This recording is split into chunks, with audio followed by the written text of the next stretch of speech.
ಎಲ್ಲರಿಗೂ ಜಾನು ಸ್ನೇಹ ಲೋಕ ಚಾನಲ್ಗೆ ಸ್ವಾಗತ. ಇದು ತುಳಸಿ ಹಬ್ಬದ ಲಾಗು. ಇದು ನಾನು ತುಳಸಿ ಹಬ್ಬ ಮಾಡೋದಕ್ಕೋಸ್ಕರ ತುಳಸಿ ಪಾಟ್ನ ಒಳಗೆ ತೊಗೊಂಡು ಬಂದು ಅಲಂಕಾರ ಮಾಡೋಣ ಅಂದ್ಕೊಂಡೆ. ಅದಕ್ಕೆ ಇಲ್ಲಿ ನಾನು ಅರ್ಶಿಣದ ಜೊತೆಗೆ ರೋಸ್ ವಾಟರ್ ಕಲಿಸ್ತಾ ಇದ್ದೀನಿ. ಹಾಗೆ ಅದಕ್ಕೆ ಜವಾತ್ ಪೌಡ್ರು, ಗಂಧದ ಪುಡಿ, ಹಾಗೆ ಪಚ್ಚಕರ್ಪೂರ ಹಾಕಿ ನಾನು ಕಲಸಿಟ್ಕೊಂಡಿದ್ದೀನಿ. ಅದನ್ನು ನಾನು ತುಳಸಿ ಪಾಟ್ನ ಕ್ಲೀನಾಗಿ ತೊಳೆದು ಈ ಥರ ರೆಡಿ ಮಾಡಿ ಇಟ್ಕೊಂಡೆ.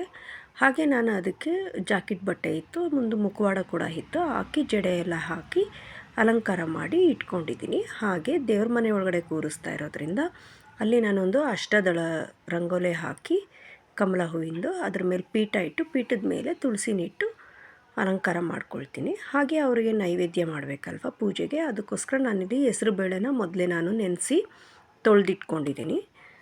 ಹಾಗೆ ಈ ಸೌತೆಕಾಯಿನೂ ಕೂಡ ನಾನು ಸಣ್ಣಗೆ ಹೆಚ್ಚಿದ್ದೀನಿ, ಅದರಲ್ಲಿರೋ ಬೀಜ ಎಲ್ಲ ನಾನು ತೆಗೆದುಬಿಡ್ತೀನಿ, ಬೀಜ ಹಾಕೋದಿಲ್ಲ. ಹಾಗೆ ಕೊತ್ತಂಬರಿ ಕೂಡ ಇಟ್ಕೊಂಡಿದ್ದೀನಿ. ಇಲ್ಲಿ ನಾನು ಕ್ಯಾರೆಟು ಮತ್ತು ಕೊಬ್ಬರಿನ ತುರಿದಿಟ್ಕೊಂಡಿದ್ದೀನಿ. ಒಗ್ಗರಣೆಗೆ ನಾನಿಲ್ಲಿ ಹಸಿಮೆಣ್ಸಿನ್ಕಾಯಿ ತೊಗೊಂಡಿದ್ದೀನಿ, ಸ್ವಲ್ಪ ಕೆಂಪಗಿರೋದು ತೊಗೊಂಡಿದ್ದೀನಿ, ಹಸ್ರಿಗಿರೋದಾದರೆ ಬಾಯಿಗೆ ಸಿಗುತ್ತೆ ಅಂತ. ಕರಿಬೇವು, ಕಡಲೆಬೇಳೆ, ಸಾಸಿವೆ ಮತ್ತು ಹಾಗೆ ಇಂಗು ಕೂಡ ಹಾಕಿ ನಾನಿಲ್ಲಿ ಒಗ್ಗರಣೆ ಮಾಡಿ ಇಟ್ಕೊಳ್ತಾ ಇದ್ದೀನಿ. ಇದು ಆರಿದ ಮೇಲೆ ನಾನು ಅದಕ್ಕೆ ಮಿಕ್ಸ್ ಮಾಡ್ಕೊಳ್ತೀನಿ.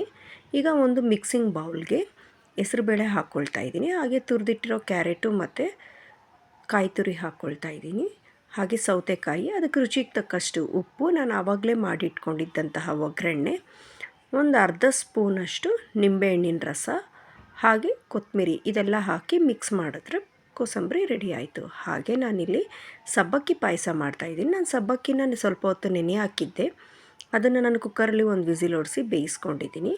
ಈಗ ಆ ಸಬ್ಬಕ್ಕಿಗೆ ನಾನು ಬೆಲ್ಲನ ಕಾಯಿಸಿ ಅದನ್ನು ಸೋಸ್ಕೊಂಡಿದ್ದೀನಿ, ಅದರಲ್ಲಿ ಏನಾದರೂ ಡಸ್ಟ್ ಇರುತ್ತಲ್ಲ ಅಂತ. ಹಾಗೆ ನಾನು ಇದನ್ನು ಕುದಿಯೋಕೆ ಇಟ್ಕೊಂಡಿದ್ದೀನಿ. ಬೆಲ್ಲನೂ ಮತ್ತು ಸಬ್ಬಕ್ಕಿ ಒಂದು ಕುದಿ ಬರಲಿ ಅಂತ. ಅದಕ್ಕೆ ನಾನಿಲ್ಲಿ ಏಲಕ್ಕಿ ಪೌಡ್ರ್ ಹಾಕ್ಕೊಳ್ತಾ ಇದ್ದೀನಿ.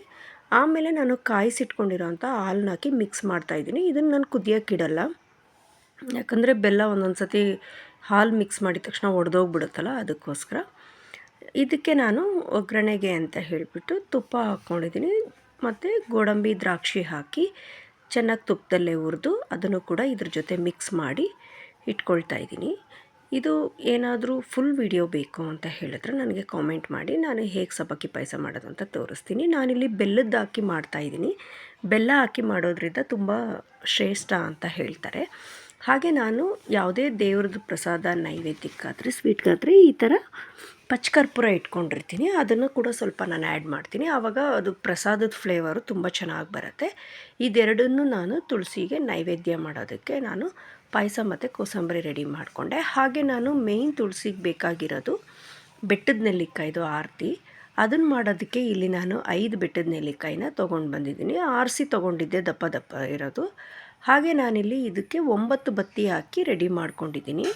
ಈ ಥರ ಹೂ ಬತ್ತಿ ಬರುತ್ತಲ್ಲ, ಇದನ್ನು ಉಪಯೋಗಿಸಿ ನಾನು ಒಂದು ನೆಲ್ಲಿಕಾಯಿಗೆ 1 ಬತ್ತಿ, ಇನ್ನು ಮಿಕ್ಕಿದ್ದಕ್ಕೆಲ್ಲ ಜೋಡಿ ಜೋಡಿ ಬತ್ತಿ ಥರ ಇಟ್ಟು 9 ಬತ್ತಿನ 5 ನೆಲ್ಲಿಕಾಯಿನಲ್ಲಿ ಹಾಕಿ ಹಚ್ತಾ ಇದ್ದೀನಿ. ನಾನು ದೇವ್ರ ಮನೆ ಅಲಂಕಾರನ ಈ ಥರ ರೆಡಿ ಮಾಡಿಕೊಂಡಿದ್ದೆ, ಹೊಸ್ಲಿಗೆಲ್ಲ ನಾನು ರೆಡಿ ಮಾಡಿದ್ದೆ. ಹಾಗೆ ನಾನು ತುಳಸಿ ಮುಂದೆನೂ ಅಷ್ಟೇ ಎಲ್ಲ ಇಟ್ಟು, ಕಾಯೆಲ್ಲ ಹೊಡೆದು ನೈವೇದ್ಯ ಎಲ್ಲ ಇಟ್ಟು ಪೂಜೆ ಮಾಡ್ಕೊಂಡಿದ್ದೀನಿ.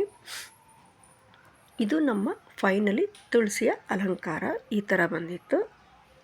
ಹೂವು ಎಲ್ಲ ಹಾಕಿದ್ಮೇಲೆ ಇದು ಈ ಥರ ಚೆನ್ನಾಗಿ ಕಾಣ್ತಾಯಿತ್ತು. ಹಾಗೆ ನನ್ನ ಹತ್ರ ಒಂದು ನೆಟ್ಟೆಡ್ ವೇಲಿತ್ತು, ಅದನ್ನು ಕೂಡ ನಾನು ತುಳಸಿಗೆ ಹಾಕಿದ್ದೆ, ತುಂಬ ಚೆನ್ನಾಗಿ ಕಾಣ್ತಿತ್ತು. ಹೀಗೆ ತುಳಸಿ ಹಬ್ಬದಲ್ಲಿ ಬೆಳಗ್ಗೆ ಎಲ್ಲ ಪೂಜೆ ಮಾಡಿದ್ವಿ. ಆಮೇಲೆ ಸಾಯಂಕಾಲ ಎಲ್ಲರನ್ನೂ ಕರೆದು ಅರ್ಶಿನ ಕುಂಕುಮಕ್ಕೆ ಕೊಟ್ಟೆ 3 ಜನಕ್ಕೆ. ನಾವು ಯಾವುದೇ ಪೂಜೆ ಮಾಡಿದ್ರೂ ಕುಂಕುಮ ಕೊಡೋದು ತುಂಬ ಒಳ್ಳೆಯದು ಅಂತ ಹೇಳ್ತಾರೆ. ಯಾವುದಾದ್ರೂ ಒಂದು ರೂಪದಲ್ಲಿ ತುಳಸಿ ಬಂದು ಆಶೀರ್ವದಿಸ್ತಾರೆ ಅನ್ನೋ ಒಂದು ನಂಬಿಕೆ. ಇದು ಸಂಜೆ ನನಗೆ ಪೂಜೆ ಎಲ್ಲ ಆದಮೇಲೆ ನಾನು ನೆಲ್ಲಿಕಾಯ್ದು ಆರತಿ ಮಾಡಿ ಮುಗಿಸ್ದೆ. Thank you for watching.